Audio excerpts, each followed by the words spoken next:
থাকে সেই বেআইনি, বেআইনি থেকে বেআইনি। আতাইশ না আসসালামু দেবে। আলাইকুম বিআইন সাহেব। আপনাকে দেখে তো প্রথম দিকে আমি ভদ্র ভাবছিলাম। আপনার ভাবনা একদম সঠিক। আমি আসলে ভদ্র ছেলে। আপনার যদি বিশ্বাস না হয় আমার কাছে চেয়ারম্যানের সার্টিফিকেট আছে, আমি আপনাকে দেখাতে পারবো। নিজেকে অনেক চালাক মনে করেন না? এখনো সময় আছে। সত্যি করে বলেন, রাতের অন্ধকারে চোরের মতো আমার ঘরে ঢুকে আলপনা আসছেন কেন? এতদিন জানতাম লম্বা মানুষের বুদ্ধি থাকে হাঁটুর নিচে, এখন তো দেখতেছি লম্বা মানুষের কোনো বুদ্ধি নেই, এরা চলে হাওয়ার উপর। খবরদার একটা ফাউল কথা বলবেন না, নাহলে কিন্তু আমি সবার কাছে আপনার নামে বিচার দিব। কি বলে বিচার দিবেন? সেটা সময় কিন্তু ঠিকই টের পাবেন। সরতে এখান থেকে। আরে কয়েকটা দিন শুধু কষ্ট করো, এরপরে লুঙ্গি পড়তে হবে না, প্যান্ট করতে পারবা। কতক্ষণ লাগবে কি করতে?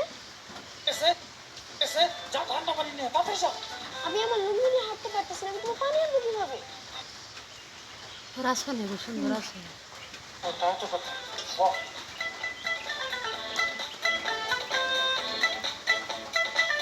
ওই যে দেখা